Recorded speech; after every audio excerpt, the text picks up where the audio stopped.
श्री स्वामी समर्थ सर्वांना। तर आज होता गुरुवार, तर गुरुवारची मी पूजा वगैरे करून घेतली आणि स्वामींच्या मूर्तीवर अभिषेक करायचा होता। आता मी डायरेक्ट व्हिडिओला सुरुवात केलेली आहे।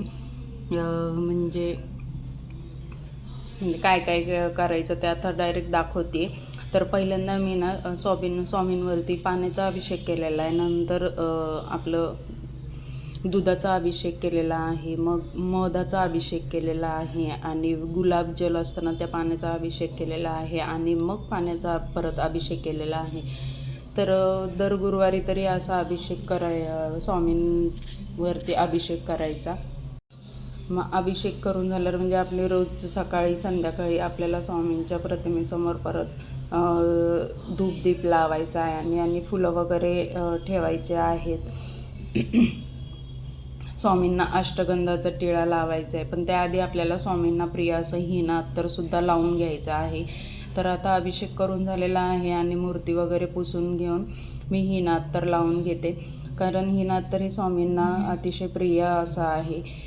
त्यांना हीन अत्तर आवडायचं, तर हीन अत्तर वगैरे लावून घेते आणि स्वामींचे जे वस्त्र आहेत ना ते त्यांना घालून वगैरे घेते आणि फुलं वगैरे अर्पण करायचे आहेत आणि केशरचा टिळा लावायचा आपल्याला, म्हणजेच अष्टगंध ते लावायचं आहे आणि धूपदीप ताजी फुले पाहिजेत आपल्याला आणि गोड काहीतरी देवासमोर दाखवायचं आहे, साखर खडी साखर काहीसुद्धा, आणि नंतर आपल्याला स्वामींची आरतीसुद्धा करायची आहे। तर मी असं दर गुरुवारची पूजा करते स्वामींची। आणि जर का तुम्हाला इच्छापूर्तीसाठी कोणते व्रत करायचे असेल तर तुम्ही 9 गुरुवारचे व्रत, 11 गुरुवारचे व्रतसुद्धा करू शकता।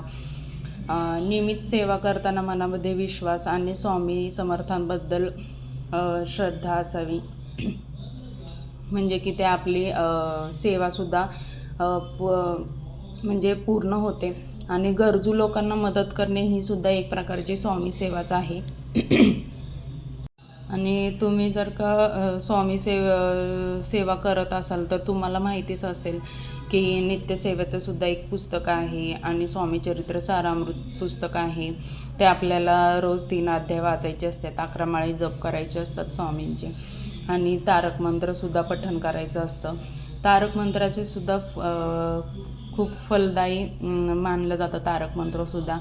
रोज तुम्ही 11 वेळा म्हणलेत आणि त्याचं तीर्थ जर का प्राशन केलं तर जे काही आजार वगैरे आहेत ते पूर्णपणे बरे होतात आणि घरातसुद्धा शिंपडल्याने घरात सकारात्मक ऊर्जा राहते, म्हणजे नकारात्मक ऊर्जा कमी होते।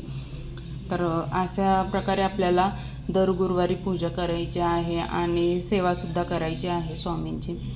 तर तुम्ही कशी सेवा वगैरे करता ते सुद्धा मला कमेंटमध्ये सांगा। आणि मी आज गुरुवार होता तर गुरुवारचं छाप असतो ना ती रांगोळी काढली आहे। माझ्याकडे स्वामी समर्थांचा सुद्धा छापचा आहे, मी ते नाही काढलाच, तर ते छाप वगैरे काढून तुपाचा दिवा वगैरे लावला आहे आणि आरती वगैरे करून घेतली। तर दर गुरुवारी हे अशी पूजा करते। तुम्ही कसं करतात ते सुद्धा मला कमेंटमध्ये सांगा। तर अशा प्रकारे सगळी पूजा वगैरे झाली स्वामींची। तुम्हाला कसा वाटला व्हिडिओ मला नक्की कमेंटमध्ये सांगा। आवडला असेल तर लाईक, शेअर आणि सबस्क्राईब करायला विसरू नका। पुन्हा भेटूया अशाच एका नवीन व्हिडिओमध्ये।